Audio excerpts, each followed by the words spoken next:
Hello, Helvian here. We are back with more blood on the tracks. Today we will be talking about Volume 5, and it's another interesting volume, for sure.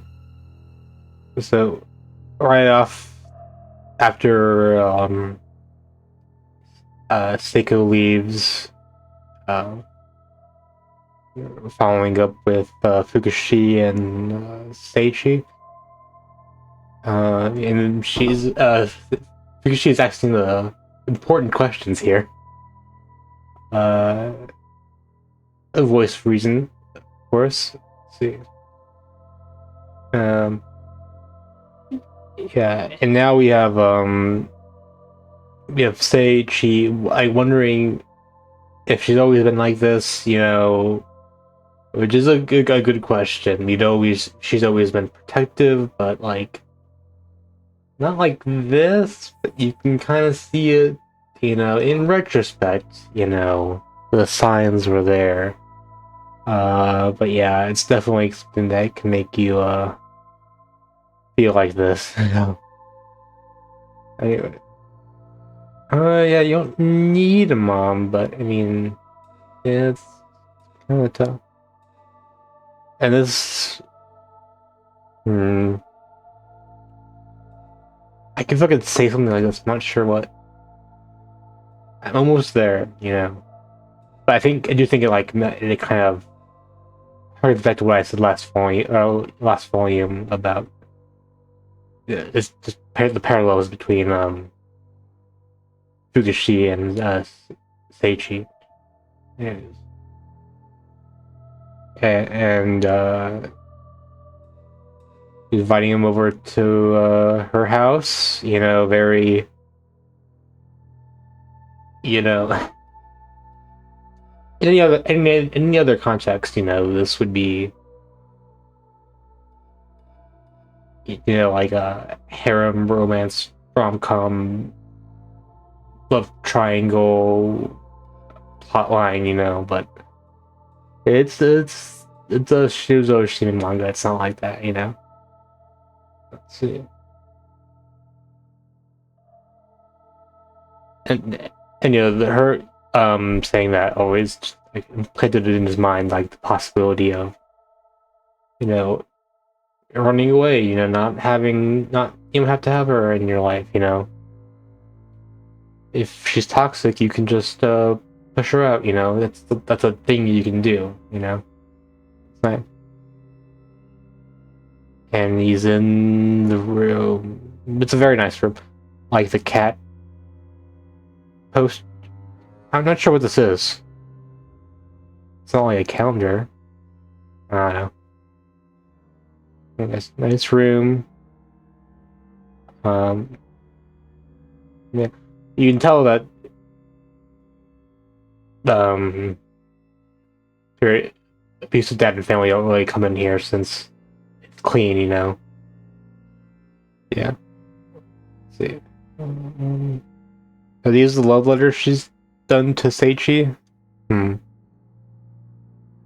Cool. Anyways, onigiri. Nice gift. And maybe just a fun, wholesome scene here. So cute. And they're bonding over music. Let's see. Relatable.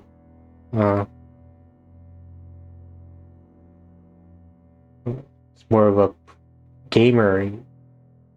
Yeah. That's interesting. It says here 8:35. But maybe that's not supposed to be a clock. So they did that for like at least an hour though. That's nice. And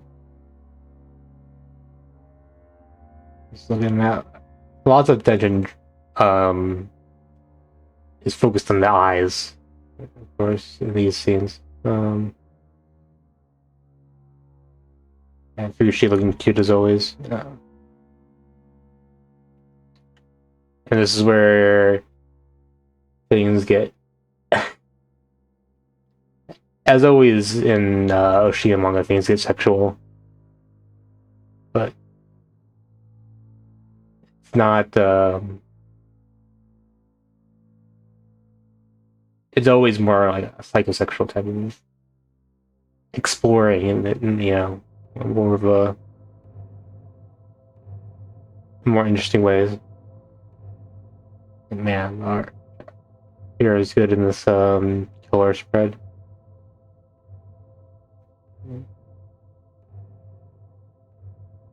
And of course, when it always seems like the how more heightened the emotions get in the manga, the art style gets rougher and rougher.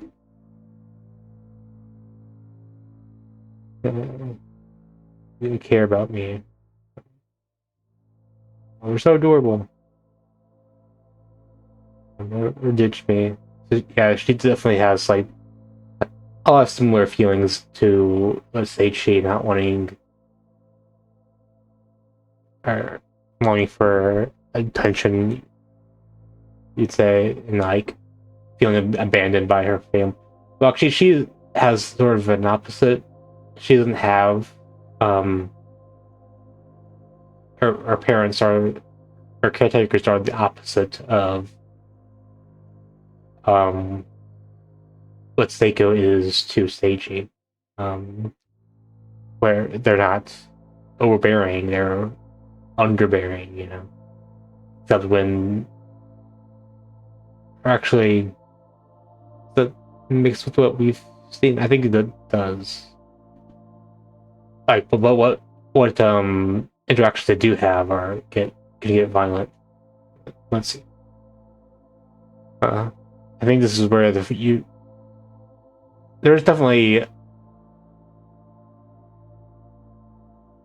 a connection between Fushi's eyes and Seiko's eyes. I would think that's made in this volume, and yeah, he just keeps thinking of his mom. Going back and forth, and oh shit. I don't know if I should show this on YouTube. Yeah. He got kissed, thinking of his mom, and he ejaculated. Damn it. This is the first time I'm coming up against the edges of YouTube TOS. Of course, it would be like this in Oshimi manga. Listen to your mommies. Okay, just get your shoes on. Okay. He asks where they're going, but she never answers. She's just talking about other stuff. I wonder where they went. Let's see. I don't know what this means by the second Saturday. Maybe it's like the second Saturday of the month they already have off, but usually they do have school on Saturdays. I'm not sure what it's about. Well,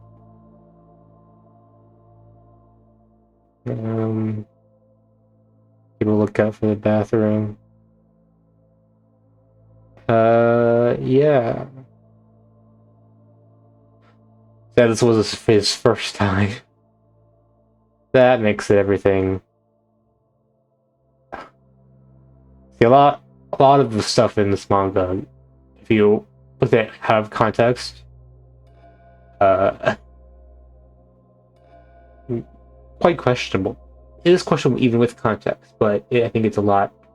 You can see what the artistic merit to this is. Anyways, they have a confrontation in the here. Yeah. Don't come out your room until I say you can, yeah. Right. Wait, no, that's, Sei... No, Fukushi, sorry. Yeah. I think. Hmm. Yeah. Anyways, it's raining in this scene. Oh, wait, no. Yeah, raining. Still questioning what's going on, and... I wonder what she meant by this. Or what is meant by this in general. See? Hmm. It's getting more surreal again with... Maybe this part of it is just like he feels he's not that comfortable with human expression or just expressing himself like in with contact like this. Maybe it's just an experience, but definitely can't stop thinking of his mom. And speaking of mom, she's here. Yeah, and he hides on the balcony.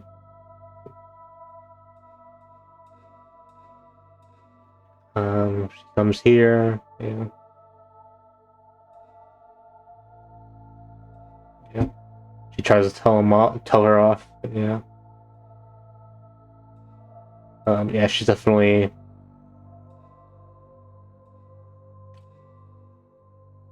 I think I'm talking about this in Discord with C5. But it's not like clear if she's actually like sorry, it's not clear if she's actually like introspective about what's happening, if she actually blames herself or she's doing this for pity. But I don't think she's lying, but I don't necessarily think that also means she's like, a changed person. Yeah, she's definitely not. Like, I don't think this is really introspection on her part. I think it's just like a manic. Like, she doesn't know how to. I don't think she has the tools for introspection. Really. Anyways, she just has a very low self-esteem. She thinks she's like borderline suicidal. I mean, it wouldn't surprise me at this point. But yeah, she's very down on herself. And she says the phrase "girl like you" here too. Do they have a prior history? I don't get it. What does she mean, "girl like you"? But maybe if there is a trying to, if Oshimi is trying to like do a parallel between a connection, at least appearance-wise, between Seiko and Fukushi. Maybe she sees herself in her. I'm not sure. But wait. Maybe I need to cook with that line of discourse further on it. Yeah. Made him suffer so much. Yeah. Such a good boy. And when his cousin was coming over, I made him cancel all his plans. We spent all of his free time with his cousin. His journal also said my cousin came over, my cousin came over.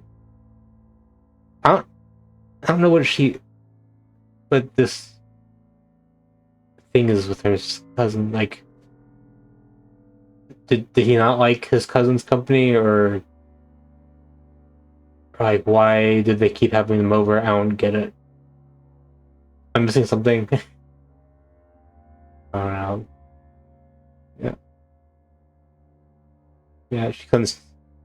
Was she trying? Was she trying to get them to stop coming over as much, but just couldn't? in a position to do that now. Was that?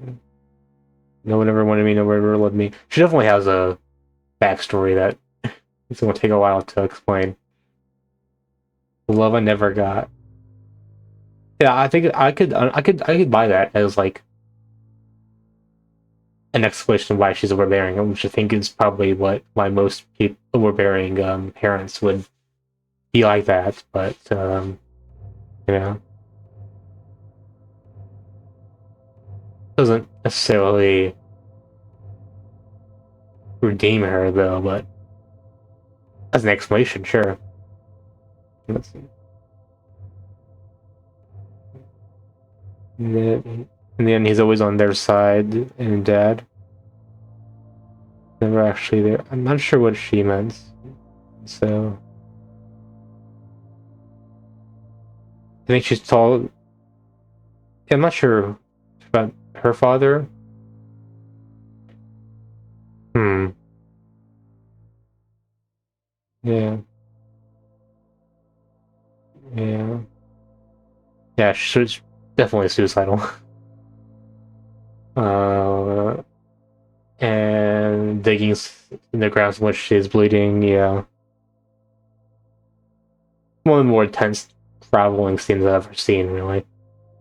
That's, another such a brilliant panel. We're spread here with all of the raindrops, her tears. It's wonderful. And immediately after, it's during she's they're kind of like on an even level with their emotional states, just right there.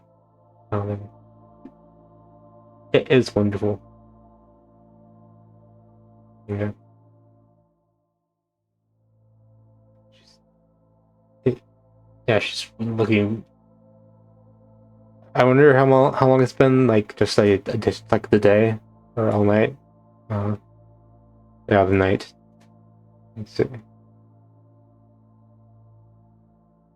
But she did. If why would she have been searching if she originally left? Or like she could have just kept following them. So how long did she take before she started searching again? You know, like she had to have a prep time before she realized, oh, I need to go back. But lost track of them. I'm not sure. Let's see. Another great page. You definitely tell is weighing down on him a lot. I think the biggest thing is guilt over how she is this way.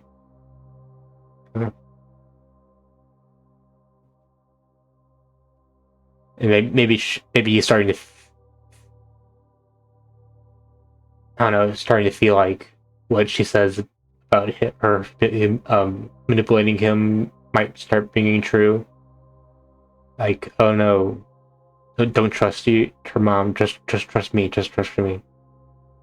Maybe I don't know. You definitely interesting dynamic going on here. And he's dad's in, even though she said dad rarely comes in. So I guess she was making noise or something. Yeah, I mean, and again, an argument here. Uh-huh. Mm-hmm. You're just like your mother. There's definitely more going on there, but instead, about her backstory, she just throws CD player. And now they're running again. Uh-oh.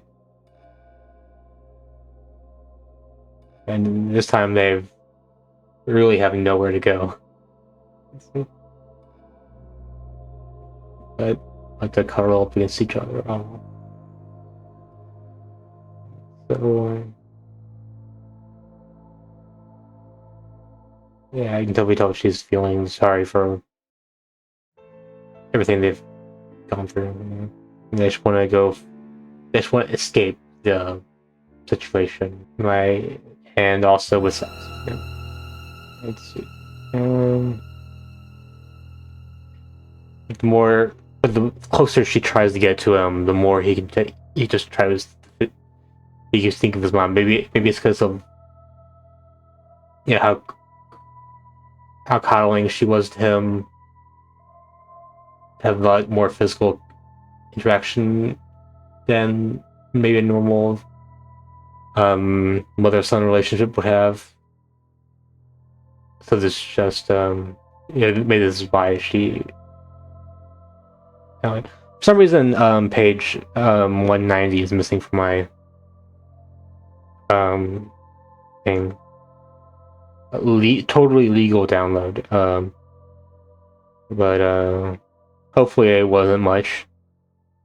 To me. And this definitely will be the thumbnail.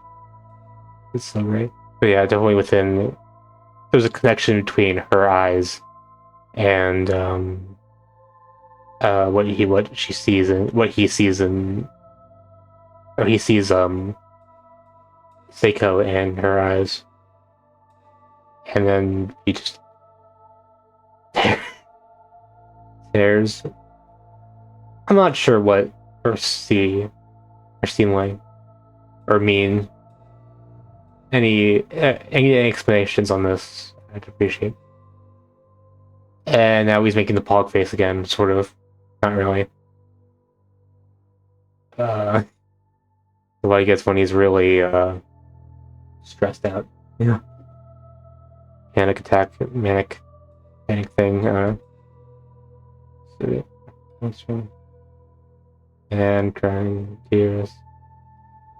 Oof. Just very, very great artwork. And it's in those eyes. That's what he sees.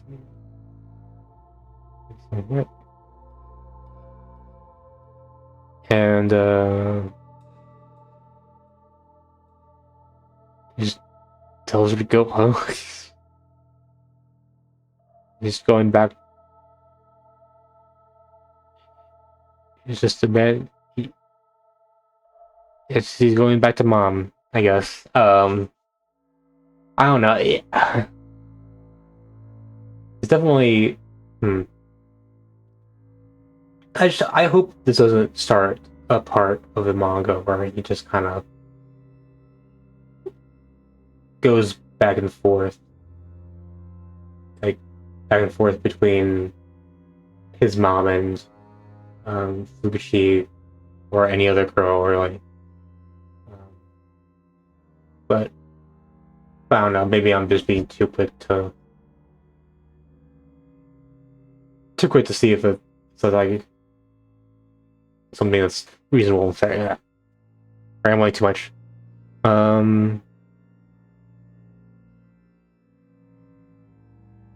Yeah, this is something I think that we first want to say. My mother touches me a lot. When I yawn, she sets her finger sideways in the mouth. When I close my mouth on it without realizing, she laughs. Just like, I don't know, this line alone is like, well, red flags. And also like the say in her name is the same as in mine, or Seichi Seiko, yeah. But that's something we already know. But it does mean quiet, so this letter from Seiko to say, it's like, ever since I was a child, I thought that I had to be quiet because my name was Seiko. And ko is not a common suffix for girl names like Seiko, Umiko, or other names like that. I was jealous of the lively girls who could just say whatever they wanted, but I like where I am very much, quietly looking all around. I want to quietly give you all my love. That's why I gave you the name Sei, from my name along with the name Ichi, from your daddy Ichiro's. So that's nice backstory for what their name was. And of course, Ichi, number one, famous prefix for the name Ichigo, best shonen protagonist. Anyways, looks like they'll have another meeting here. That's the volume. Another interesting volume, definitely. More going on, but I don't know. I hope this isn't the end with Fumiko's involvement with in the story. I mean, there's definitely more to explore, but like, how do you go back from this? I mean, like, he's already in one respect completely rejected Seiko, but now he's also completely rejected Fumiko. So it's like, how do you go back? We'll find out next time. If you like,